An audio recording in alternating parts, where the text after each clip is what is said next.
Hey guys, as you all know, I'm here today to tell you about my life growing up with classic bladder ectrophy. But I'm not only going to be talking about how it affected me, I'll hopefully give you an idea of how it affected my parents and my brothers as well. I was born in a hospital in Glasgow on the 27th of October 1993, and although nothing abnormal showed up on my mum's scans during her pregnancy, she couldn't explain what it was, but she would always say to Dad, like, this pregnancy is different. I have two older brothers, Martin and Kenneth, and she said she didn't know what it was and everything showed up fine, but she said that when I was born, like, something wasn't going to be right. Dad actually admits now that he feels really bad because he used to get really grumpy with her and be like, I don't want to hear this, Jill, our daughter's fine, whatever. Due to complications with my mum's previous two labours, she'd had to have C-sections with my brothers. It had been arranged that she would have a C-section with me, obviously. And a lot of people don't believe this because it sounds so unbelievably ridiculous. But my dad, the night before I was born, was watching television with my two younger brothers. And there was a programme on, and it was about a birth defect that caused children to be born with their organs on the outside of their body. And he said that when he was watching it, it was really graphic and quite grim to watch. And he sort of thought, I don't want to watch this before my daughter's born with my two young boys. Little did he know what he was going to have to deal with the next day, but whatever. So, on the morning I was born, normally with C-sections, Dad would get to go and kind of watch his kid, like Kenneth and Martin, get cleaned up and everything. But with me, the nurses sort of said, can you go back and take a seat? And Dad at first didn't think anything strange of that. He just thought, some new procedure, whatever. But after a few minutes, the medical team came over to Mum and Dad, and they simply said, we think we can see your daughter's bladder. My mum and dad had never heard of bladder ectrophy before, and they were left feeling completely lost, didn't have a clue what sort of future I'd have, if I'd have a future. My surgeon at the time eventually came and spoke to my parents, and he said that of all the conditions that it is possible to do something with, the ectrophy was actually the most surgically challenging. He then went on to tell them that I would never be naturally continent, I would never have a functioning bladder, and that I would never have a chance of a normal life. So obviously, minutes after your daughter's born and you're hearing that, it's just the worst feeling ever. So 4 hours after I was born, I was going in for my first operation. As well as having to worry about me, my mum and dad were obviously aware that they had to take care of my two older brothers, who were also quite young at the time. Kenneth was 3 and Martin was 18 months old, so they were obviously still very dependent. Unfortunately, this was actually made really difficult to them due to a lack of family support. My dad's family, they lived down in England, and his parents were getting quite old, so travelling up to Scotland at the drop of a hat just wasn't possible. And my dad's sister also lived down in England, and she had a young family. So unfortunately, they weren't able to make it up as often as they could. And my mum's side of the family didn't accept me because I wasn't seen as perfect. So some of my mum's family refused to come and see me and my mum for 6 to 7 months, while my other mum's family announced that it would be better if I just died in the operating table. Like, from the moment I was born, they hadn't even met me yet. So, as well as having to deal with all of that, they felt totally alone and lost and just so down, and Mum had a lot of issues kind of blaming herself, which apparently is quite common. And she had her mum saying to her, file a lawsuit against the hospital, you could have terminated this one. So it's just stuff that a mum doesn't really need to hear. We're glad she didn't terminate. I'm glad she didn't. So obviously, other than a lot of my mum's family not being great, my papa was apparently wonderful with me. Unfortunately, he died when I was only 2 years old, but I have been told we were very close, and he'd sit me on his knee and feed me tea and biscuits, and he was very protective of me, but unfortunately I don't really remember him. I'm the youngest person in my family, so I can't imagine what it's like wanting to go and see your little brother or sister for the first time and wanting to cuddle them. When Kenneth and Martin came to see me for the first time, Mum and Dad explained to them that it would be the first time, but that I was being kept in a special place. They were quite worried that everything would look really out of the ordinary to them, like especially me. But what they sort of forgot that was for any child, everything in a hospital looks really weird. So they probably wouldn't have even noticed that I was in plaster from the legs down. The only time that Kenneth and Martin got upset when I was younger was when they wanted to come and cuddle me and they didn't understand why Mum and Dad would kind of scream at them like, don't touch her, only because they didn't want her to hurt me. So I was getting treated in Glasgow for 4 years, but there was absolutely no improvement being made to my life, and my parents actually found themselves getting really frustrated. They were never being given any definite sort of time scale or anything, and whenever they asked my surgeon, what about our future, what about this, my surgeon then at the time would just look at them and say, well, how long is a piece of string? Which is possibly one of the most infuriating answers you could get, I don't know. So although my parents were fairly sure that I was in the best hands possible, because unfortunately Facebook and stuff didn't exist, they decided that they wanted to try and look for a support group, and they ended up finding one that it doesn't exist anymore, but it was quite popular back then. So we got in touch with the chairperson of it, called Jane Wallace, and she had a 12-year-old daughter who was also born with classic bladrectomy. Every year they would have an annual meeting down in London in Great Ormond Street, and when Dad phoned Jane, he was quite surprised because she obviously heard his Scottish accent and had said that her and her daughter were travelling up to an island in Scotland on the same date that my family and I were travelling to an island in Scotland, and it turned out that we were actually getting in the same ferry. So after this, Mum sort of said this was supposed to happen, there's a reason for this. So shortly after meeting Jane and her daughter, my family and I went to London for the annual B.E.S.T meeting, is what the support group was called. And this meeting basically included speaking to my surgeon at the time, Mr. Ransley, who would then go on to completely change my life, and to go and look at the hospital facilities in Great Ormond Street. After hearing Mr. Ransley talk and hearing sort of how much more he seemed to know about it than my surgeon back in Glasgow, Mum and Dad sort of discussed it, and I don't think there was much argument, but they decided this is the guy who's going to be in charge of our daughter's health from now on. But they didn't want to feel like they were going to be behind my surgeon in Glasgow's back, so they sort of said to him, listen, this is what we've done, we've gone to this hospital, is there anything that he can do that you can do? And he said, honestly, I'm not a proud man, if there was anything I'd tell you, blah blah blah, but so he basically said no, stay here. And so I had another surgery there, and I was completely butchered again, so Mum and Dad just thought, enough is enough.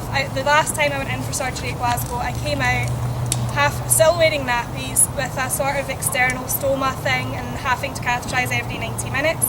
And for me, my big thing was I wanted to wear big girl pants. So whenever my mum and dad said that to my surgeon, he was always like, oh, we'll deal with that when she's 16. And Mum and Dad were like, this girl is 4 and she wants big girl pants, she's not going to wait 12 years. So basically they decided that's it, we're taking her to Great Ormond Street. Nearly all of my early memories are associated with my illness in one way or another.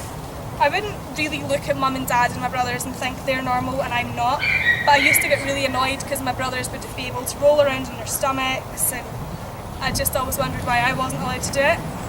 One memory that really reminds me of how much having bladrectomy affected my brothers though was once when my parents were trying to get a catheter into my bladder.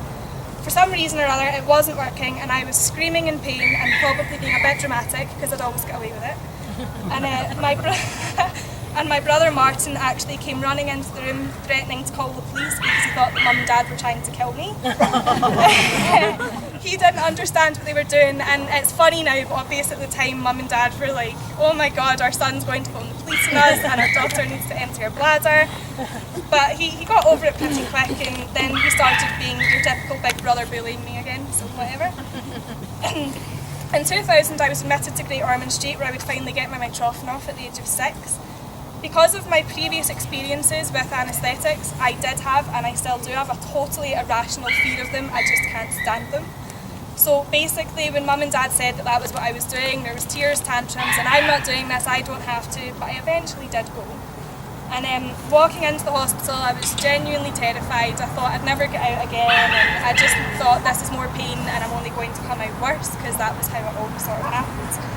But when I walked into the hospital, my nerves were genuinely really quickly reduced because none of the parents looked worried, and all of the children, no matter how unwell they were smiling and playing, and their brothers and sisters were doing the exact same thing with them, and I thought, this is pretty weird, this doesn't happen in hospitals.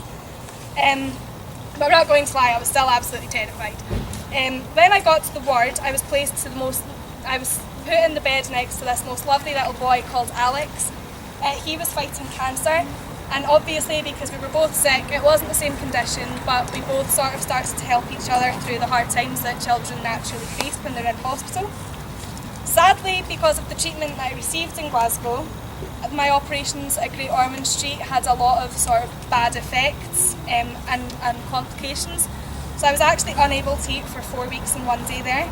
I spent my 7th birthday there and I was weighing just 21 pounds.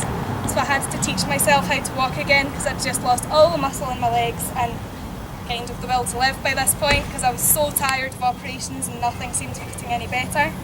But the staff at the hospital were also dedicated and caring. They didn't only make me feel better, but my mum and dad were assured that I was in the right place, and there was play specialists there to take care of my brothers. My eldest brother Kenneth actually always recalls this time to me. One time when I was in the hospital, again there was a problem with my catheters, and again I was probably being quite dramatic and screaming in pain. So all of the nurses and the medical team were around me, and mum and dad were obviously around me. And unfortunately it happens, but kind of the siblings of the ill kids were sort of normally ignored.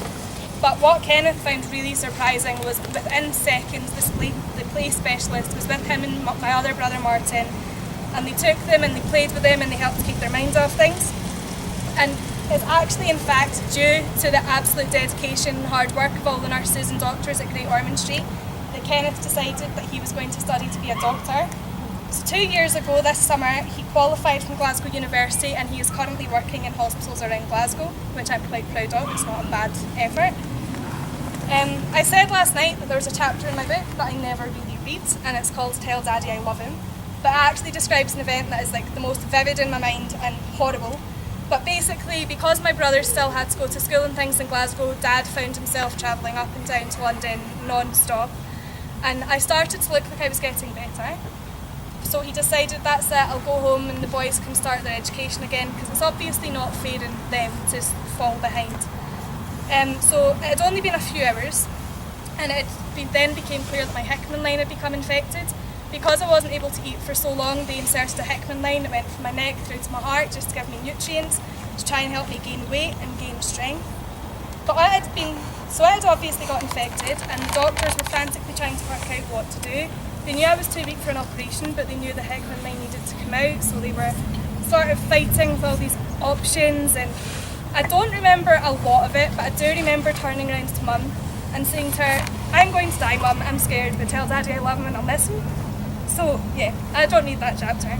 But fortunately, not long after this, I started feeling a lot better. I'd got the Hickman line taken out, and they'd eventually started giving me ice cream and soup and trying to get my body used to food again. So I was discharged from Great Ormond Street in Halloween in 2000, which was really cool because it meant I got to go home to a Halloween party. Only a couple of weeks earlier, my good friend Alex, he had been discharged, and even though I was really happy that he was getting out, I was really jealous and I knew that I'd miss him. But he got me this massive teddy and a big card saying get well soon and everything. So Mum decided to cheer me up because he'd left, that she could come to Scotland. And my dad is in the police, so he used to get to fly around in the police helicopters and stuff, which Alex thought was really cool. So Dad said, if you come to Scotland, I'll talk to people and we'll get you in a police helicopter and blah blah blah. So that was all organised, but unfortunately a few days before he was supposed to come, his parents called and said that he was dying, so he couldn't make it. But after a long and brave battle, Alex passed away in his home at the age of 7, and from what I was told when I was young, but I'm not sure how true it is, he was quite comfortable, so I suppose that's quite reassuring. I feel that this was actually a major turning point for me when I decided I needed to fundraise for this hospital, because I'd realised how lucky I'd been because I knew a patient had passed away, and I just thought my life's totally turned around, and I thought if somebody can raise money for this hospital, then maybe they won't all pass away. And I think all you guys will know her now, but Kat Deely, I know she's on some dancing show here. She used to do a show back home called Stars in Their Eyes, and she was my absolute idol. I just loved her, I wanted to be her. So I ended up finding out that she was the patron of the Great Ormond Street Children's Charity. So I was so excited about this, and I wrote to the fundraisers and I said, I want to help. I don't know what I can do, but let me help. Surprisingly, they took my email seriously and they told me that they had a sort of writing competition, and it was going to take place at the Hard Rock Cafe down in London, and they had said, if you come, you'll say a speech about your experiences and Kat Deely will actually be there. So I was like not into public speaking at this point whatsoever, but I thought it's totally worth it to meet this woman. So I decided I'm doing this. I was so nervous when I got there. I didn't really know how I was going to handle it, but I went and I chanced it. And for some reason they thought I had done a good job and decided that they would ask me to go and do a speech at the Silverstone Grand Prix launch party in London.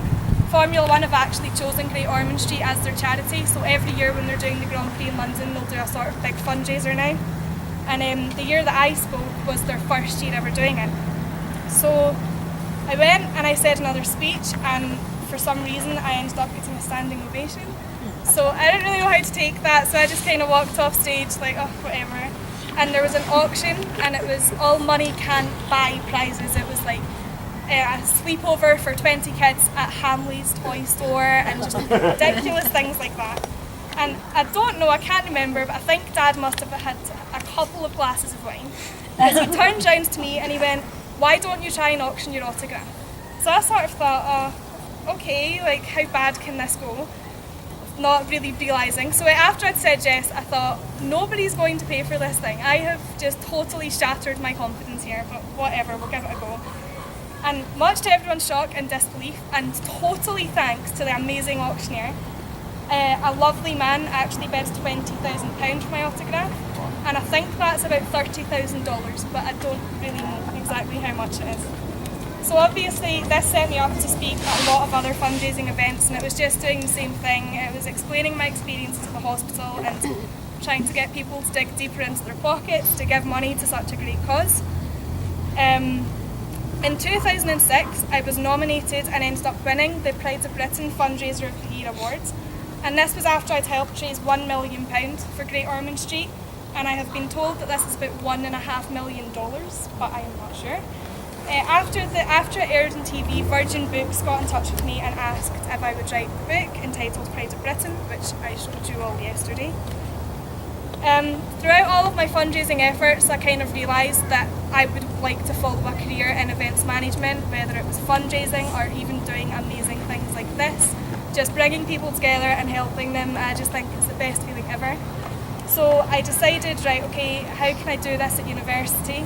And luckily, after a lot of research, I found that there was an events management degree at the University of the West of Scotland, not far from my house. So right now I am going into my third year there, and hopefully this time next year I'll be getting ready to do my honours year, which is what I'm really hoping for. So basically, having bladder exstrophy has obviously had a lot of challenges for me, and I'd never stand here and say it was easy or anything.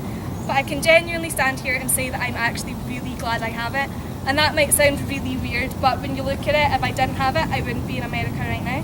I wouldn't have got to meet my idol, Cat Dealey. And to be honest, I probably would not have a clue what I wanted to do in my career at all. So basically, how I put it is, yeah, exstrophy is a huge part of me, but it does not define who I am at all. And if anything, you should just be proud of the scars that you have, because they only remind you of how brave and amazing you are. So if ever your kids, or if any of you guys ever get down that you have scars, who cares? It means that if anybody mocks you for them, you're probably 10 times stronger than they are. So thank you so much for